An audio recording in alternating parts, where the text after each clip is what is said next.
Hey folks, this is Rich Brome with PhoneScoop, and this is a quick look at the Kyocera Duraforce Pro 2, a practically indestructible phone with a long feature list from a company with a lot of experience making tough phones.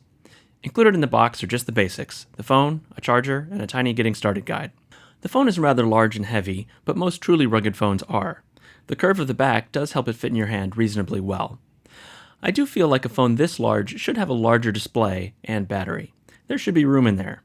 But at least the screen is full HD, has excellent viewing angles, and is bright enough to see in direct sun. And the phone supports both fast charging and wireless charging. This is a phone built for the construction site and loading dock, so its side buttons and screen are both glove friendly. I found that the screen worked fine with thinner gloves, but thick leather gloves gave it some trouble. It's also military rated for drop and shock, as well as extreme temps, icing, high altitude, and more. The phone certainly feels tough as nails, with large bumpers on each corner made of extra tough hard rubber. Of course, it's also water friendly. The screen even works when wet, something most phones can't handle. I tossed it in the East River and let it tumble around in the surf for a while. It handled the abuse just fine. You do need to make sure the hatches are fully closed to keep water out, but I found all the hatches to be very well designed and easy to handle. There are 2 customizable side keys, and they can be configured to do almost anything, including launch an app, start Google Assistant, share your location, call a specific contact, start driving mode, open notifications, and much more. The camera app is well designed.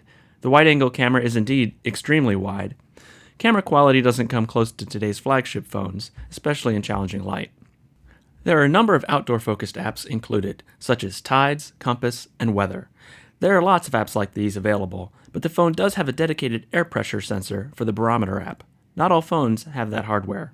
A single outdoor portal app pulls together basic data from all of the other apps, which could be handy. The software is otherwise a very standard Android Oreo experience. The remaining specs and features are quite respectable. Nothing here reaches flagship level, but you should get decent performance from the Snapdragon 630 chip, 4 gigs of RAM, and Cat9 LTE. They've also thrown in enough other features to check off everyone's must-haves, such as NFC, fingerprint reader, and enterprise-grade Wi-Fi. In AT&T's lineup, this phone goes up against the Sonim XP8. Specs like screen and processor are comparable. The Sonim has a much larger battery, but the Kyocera has a much more manageable size and weight, plus a 3.5mm audio jack and wireless charging. The Kyocera Duraforce Pro 2 is available now from both Verizon and AT&T.